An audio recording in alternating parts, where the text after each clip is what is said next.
샬롬, 평안을 주시는 우리 하나님을 찬양합니다. 오늘도 여러분 계신 곳에서 하나님의 은혜와 함께 동행하는 은혜로운 한날 되시고요.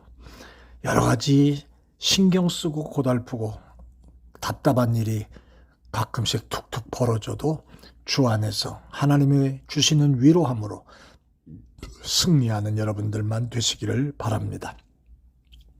오늘은 시편 77편 4절로부터 15절에 있는 말씀을 가지고 말씀 묵상의 시간을 가져보려고 합니다.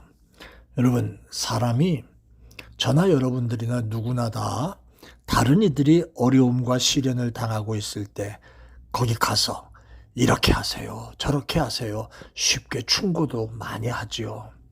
또 진심으로 충고하고 조언해 주시는 그런 모습들이 있는 분들도 많잖아요. 그런데 정작 본인이 그런 시련을 겪게 되면 이것도 어찌할 바를 알지 못해가지고 허둥거리는 그런 약점을 우리가 갖고 있다는 것도 부인할 수 없지요. 목사는 목사입니다. 많은 사람들을 대하다 보니까 병드신 분들, 문제 있는 분들, 모든 분들과 상담도 하고 하나님 말씀대로 또 가르쳐 드리기도 하고 위로도 해주고 그러지만 마치 나는 완벽한 것처럼 그렇게 말하고 있지만 때로는 저에게도 개인적인 어려움과 시련이 찾아올 때 이거 어떻게 해야 되지? 이런 생각을 하면서 답답해 쩔쩔매는 그런 모습도 있는 것도 사실이지요. 이게 약점입니다. 그런데 오늘 본문의 말씀을 보면 시련을 이기는 길이 분명히 나오는데 그 시련과 연단을 이기는 길이 뭔지 오늘 본문 속에서 한번 찾아 묵상해 봅니다. 여러분, 시련을 이기고 문제를 극복하는 길이 뭔지 아세요? 첫째는요, 자기의 연약함을 깨달으라고 하는 그 일부터 시작한다는 거예요. 오늘 본문의 전반부를 쭉 읽어보면 이 시편 기자가 겪고 있는 시련이 심상치 않다는 것을 즉시 알 수가 있습니다. 심지어 그는 이렇게까지 얘기하잖아요. 하나님이 나를 버렸구나 라는 생각까지 하고 있다는 거예요. 그런데 이 시편 기자는 그런 시련을 극복하기 위하여 맨 먼저 이것 때문에 저것 때문에 저 사람 때문에 이런 얘기 없고요. 나의 연약함부터 고백합니다. 10절에 이렇게 말씀하잖아요. 내가 말하기를 이는 나의 연약함이라. 바로 이것입니다. 사실 스스로가 누구나 다 나는 강한 사람이야, 나는 대단한 사람이야 이런 착각을 갖고 사는 사람이 많습니다. 그런 착각 속에서 온갖 잘못된 독버섯이 피어날 때가 많이 있지요.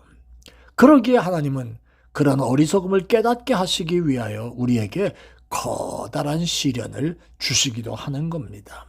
이럴 때 가장 중요한 게 뭐냐 하면 나 자신의 연약함을 솔직하게 하나님 앞에 털어놓는 일이라는 거예요.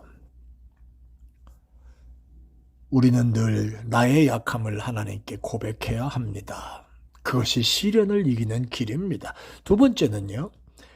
시련을 이기는 길은 주님의 섭리가 뭔가라고 하는 걸 생각해 볼 수 있어야 합니다.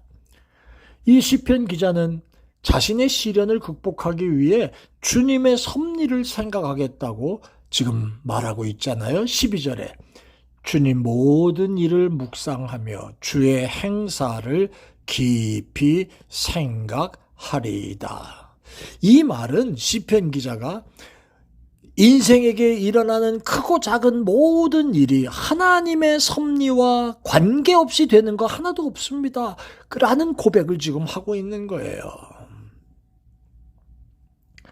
그렇기 때문에 어떤 시련이라도 무조건 거부하거나 원망하려고 들지 말고 조용히 하나님의 섭리가 뭘까라고 하는 걸 생각하면서 그 시련이 가져다 줄 유익한 것을 생각하며 감사할 수 있어야 한다는 거죠. 사도행전에 나오는 사도 바울의 모습을 우리가 성경을 통해서 살펴볼 수가 있습니다. 사도행전 16장을 말씀 보면 사도 바울이 계획을 세웁니다. 아시아 쪽에 가서 복음 전해야 되겠다. 그의 계획은 철저했습니다. 요 지역에서 요 지역으로 가고 요 지역으로 가면 아시아 지역을 돌아다닐 수 있겠구나. 근데 사도행전 16장 4절로부터 나오는 말씀 보면 하나님께서 사도 바울의 계획을 철저하게 막으셨습니다. 마치 엿장수 맘대로라고 하는 말대로 하나님 맘대로 하나님은 사도 바울에게 알려주시지 아니하시고 그의 계획을 하나씩 둘씩 차단하셨습니다. 예수의 영이 성령이 말하지 못하게 하셨고 하지 못하게 하셨고 가지 못하게 하셨다 그 말이에요. 맨 처음엔 이해가 안 됐을 거예요. 도대체 하나님 이게 왜 이렇게 일이 안 되지? 왜 이렇게 문제가 오지? 근데 결국 드로아 지역에서 기도할 때 환상 가운데 마게도니아 사람 하나를 보여주시는 하나님의 섭리를 보았습니다. 그리고 나서 10절에 그런 말씀을 하잖아요. 하나님이 나를 아시아가 아니라 유럽을 향하여 나를 부르시는 그 모습이 바로 이 뜻이었구나 라고 하는 생각으로 그 다음날 바로 보따리 싸들고 유럽을 향해서 빌립보 지역에 거기 갔더니 자기를 맞이하려고 준비하고 예비해 주신 한 여자 루디아라는 사람을 만나서 교회를 세우게 하시도록 인도하시기까지 하는 역사를 봅니다. 지금 주님의 섭리를 생각하겠습니다 라고 하는 이 시편 기자의 고백. 여러분, 시련을 만날 때 하나님이 이 일을 통해서 내게 어떤 계획과 어떤 일을 하려고 하신 것이고 얼마나 더 좋은 것을 주시려고 하시는 이유인가 섭리를 생각해야 합니다. 마지막 세 번째는 하나님 말씀을 신뢰해야 한다는 사실이에요. 오늘 여기 13절 말씀 보니까 시편 기자가 이렇게 말하잖아요. 하나님이여 주의 도는 극히 거룩하시오니 하나님과 같이 위대하신 신이 누구시겠습니까? 여기서 시인의 자세가 나타나지요. 하나님의 말씀을 붙잡고 하나님이 누구신가를 알면서 하나님을 붙잡는 그 위대한 모습이 시련을 이길 힘을 준다고 하는 사실이지요. 예수님께서는 중요한 말씀을 하실 때마다 진실로라는 말을 많이 쓰셨지요. 요한복음 13장 20절에도 한 예를 들면 나오지요. 근데 그 원문에 보면 이 진실로라는 말은 아멘 이렇게 말로 표현되는 내용들이 많습니다.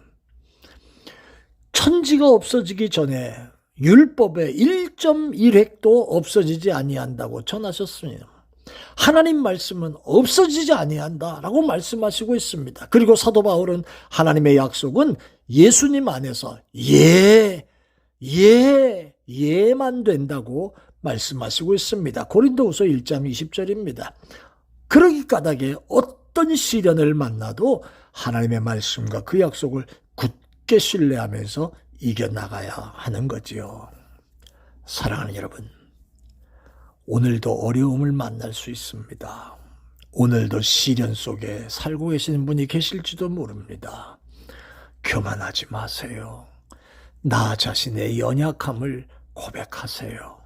그리고 하나님이 왜 이런 일을 주시는가 주님의 계획과 섭리를 깊이 한번 생각해 보세요. 그리고 하나님 말씀의 신실성에 굳게 의지하여 힘주시는 하나님의 은혜가 여러분과 함께하는 여러분들 다 되시기를 바랍니다.